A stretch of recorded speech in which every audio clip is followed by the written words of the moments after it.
बंटी पाटलाला पद पैसा प्रतिष्ठा कधी महत्व बंटी पाटलांना आपल्या आयुष्यामध्ये त्या ठिकाणी दिलं नाही। तुमच्यासारखी जीवाभावाची माणसं जोडण्याचं काम आजपर्यंत मी सातत्याने या ठिकाणी केलं। मला प्रत्येक कोपऱ्यामध्ये अडकवण्याचा प्रयत्न या ठिकाणी चाललाय, परंतु बंटी पाटील या मातीतला जन्माला आलेला आहे, बावड्याचा पोरगा आहे, कधी घाबरणार नाही हे जाहीरपणे आपल्याला या ठिकाणी सांगतो। ज्यावेळी मला कॉर्नर करण्याचा प्रयत्न झाला, ज्यावेळी मला टार्गेट करण्याचा प्रयत्न झाला, त्यावेळी बंटी पाटील समोरून तलवार घेऊन वार करण्याची भूमिका सातत्याने केली। पाठीत खंजीर खुपसायचं काम मी कधी या ठिकाणी केलेलं नाही। ह्या सगळ्या मंडळींना पोटदिकी आहे, कारण की किती स्पीड ब्रेकर लावले तरी मी थांबत नाही, कारण की माझ्या गाडीमध्ये तुमच्या जनतेचं पेट्रोल आहे आणि त्यामुळे ही बंटी पाटलाची गाडी या ठिकाणी थांबत नाही। आज जो बंटी पाटील दोन पायावर इथं घट्टपणे उभा आहे, ताकदीने उभा आहे, या सगळ्या अडचणीला समर्थपणे तोंड देतोय, ते फक्त आणि फक्त तुमचं गाव माझ्या पाठीशी आहे, माझं गाव माझ्या पाठीशी आहे। कशाच्याही संकटाला हा पाटील भिणार नाही, कारण की गाव माझ्या पाठीशी आहे। केदार बेकरी, सर्व स्वतःचे उत्पादन असणारी कोल्हापूर गारगोटी मेन रोडवरील एकमेव बेकरी। आमच्याकडे आम्ही स्वतः बनवलेले खारी, बटर, टोस्ट, बिस्किट्स, सर्व प्रकारचे स्वीट्स, नमकीन्स, केदार स्पेशल मलाई लस्सी, मसाले ताक, व्हॅलेंटिना नॅचरल आईस्क्रीम व इतर भरपूर पदार्थ मिळण्याचे ठिकाण। पत्ता केदार बेकरी, तळाशी फाटा, कोल्हापूर गारगोटी रोड। गेल्या 30-40 वर्षामध्ये रामनवमीला आम्ही जाण्याचं काम त्या ठिकाणी केलं, परंतु जयश्री जाधवांची निवडणूक होती, त्यावेळी मात्र या विरोधकांनी रामनवमी धडाक्यात साजरी केली। पुढच्या वर्षी हे रामाला सोयीस्कररित्या विसरले, हे वास्तव आपल्या समोर त्या ठिकाणी।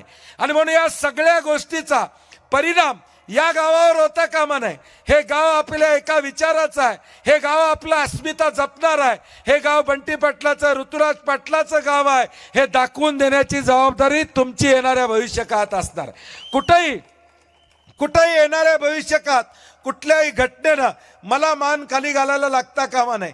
मला ज्या ताट मानेनं मी आज जिल्ह्यामध्ये फिरतो, मागच्या काळामध्ये एकदा एक सोसायटीमध्ये कार्यक्रम झाला, त्यावेळी अनेकांनी सांगितलं अशी जर ताकद आमच्या पाठीमागे असती तर मग जिल्हा काय महाराष्ट्र मी ताब्यात घेतला असता, असं एक नेते या ठिकाणी म्हणाले होते।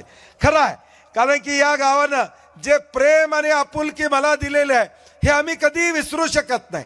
24 तास हे गाव सातत्यानं आमच्यासाठी पाठिंबा देण्याचं काम, आमच्यासाठी आमच्या पाठीमागं पाठी राख्यासारखं खंबीरपणे उभारण्याचं काम त्या ठिकाणी करतंय। कुणालाही हेवा वाटेल, या जिल्ह्यातल्या प्रत्येक माणसाला, मी चंदगडमध्ये गेलो, गडिंग्लजमध्ये गेलो, तरी सगळेजण तुमचं नाव घेतल्याशिवाय या ठिकाणी गप्प बसत नाहीत। आता सुद्धा सरोड्याची सभा करत असताना पीडी धुंद्रेंना मी म्हणलं राशिवड्याला मी येत नाही, बावड्यात जायला पाहिजे। साहेब तुमचंच गाव आहे, नाही गेला तर चालत नाही का? म्हणजे एवढा विश्वास हा लोकांचा तुमच्यावर आहे।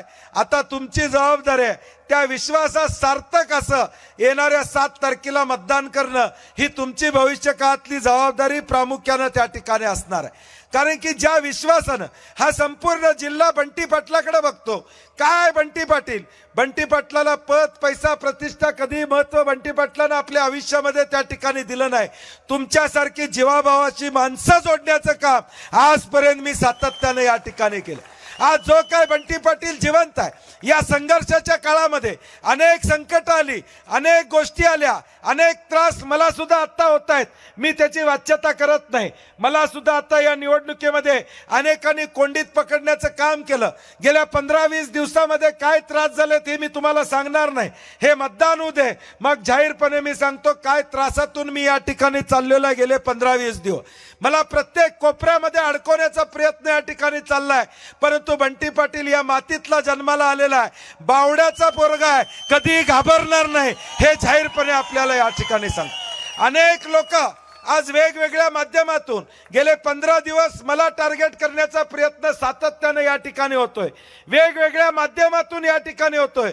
ऋतुराजला टार्गेट करण्याचा प्रयत्न होतोय, संजय भैयांना टार्गेट करण्याचा प्रयत्न होतोय, मला टार्गेट करण्याचा प्रयत्न होतोय, परंतु या कुठल्याही गोष्टीला भिणारा मी नाही। मी जे काय आजपर्यंत राजकारण केलं ते ताकदीनं राजकारण केलं, समोरून तलवार घेऊन वार करण्याची भूमिका सातत्याने केली, पाठीत खंजीर खुपसायचं काम मी कधी या ठिकाणी केलेलं नाही। आणि सामर्थ्य माझ्यामध्ये आहे, शक्ती आहे, ही शक्ती तुमची आहे. मी जो आज काय लढतोय ते तुमच्या बळावर लढतोय. माझी आपल्याला विनंती आहे, आज जो बंटी पाटील 2 पायावर इथं घट्टपणे उभा आहे, ताकदीने उभा आहे, या सगळ्या अडचणीला समर्थपणे तोंड देतोय, ते फक्त आणि फक्त तुमचं गाव माझ्या पाठीशी आहे, माझं गाव माझ्या पाठीशी आहे. म्हणून मी या कुणाला भीत नाही, या कुणालाही मी भीत नाही. हे कसलंही संकट येऊ दे, उद्याच्या काळामध्ये कशाच्याही संकटाला हा पाटील भिणार नाही, कारण की गाव माझ्या पाठीशी आहे. आणि म्हणून हे जे काय पावलं मी टाकतोय, या राजकारणामध्ये आज निष्ठा राहिलेली नाही. आज निष्ठेचं राजकारण कुठेही आपल्याला पाहायला मिळत नाही. परंतु आज या सामान्य माणसाला वाटतं की बंटी पाटील एक निष्ठेनं काँग्रेसवरून या ठिकाणी राहतोय.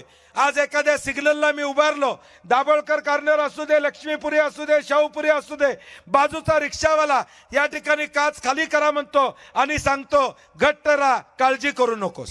हे माझ्या आयुष्यात महत्वाचं आहे. त्याची माझी ओळख नाही, त्याची माझी पाळख नाही, परंतु त्या सामान्य माणसाला सुद्धा वाटतंय की या सगळ्या संघर्षाच्या काळामध्ये एक माणूस ताकदीनं उभा आहे, एक माणूस या संघर्षाला तोंड देतोय. आज किती त्रास या ठिकाणी होत असेल याचा विचार आपण या ठिकाणी करू शकणार नाही. मी तो त्रास सांगणार नाही. मी त्रास सांगितला तर मला या ठिकाणी भीती वाटते असं म्हणेल, भिणारा बंटी पाटील या ठिकाणी नाही. आणि म्हणून जे मंडळी मला त्रास देत आहेत, 15 दिवस जे त्रास देत आहेत वेगवेगळ्या माध्यमातून, मला त्यांना जाहीरपणे सांगायचं आहे, हा त्रास मी सगळा भोगलेला आहे.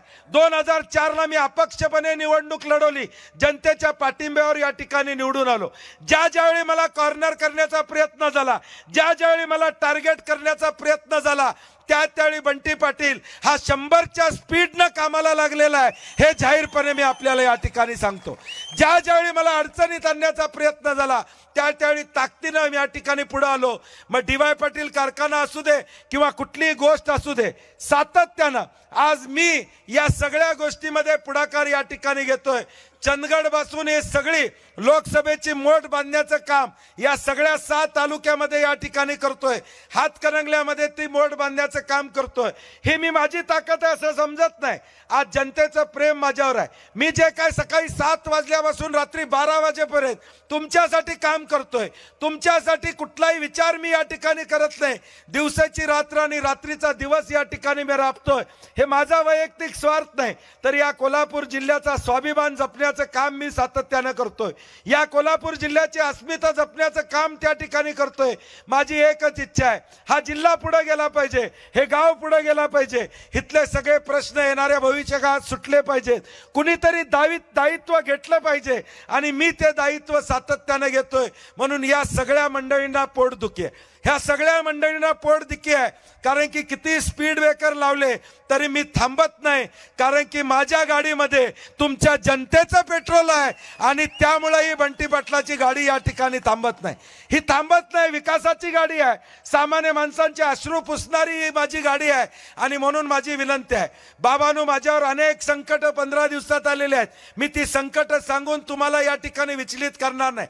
अशाच नवनवीन अपडेट पाहण्यासाठी आमच्या KK न्यूज चॅनेलला सबस्क्राईब करा.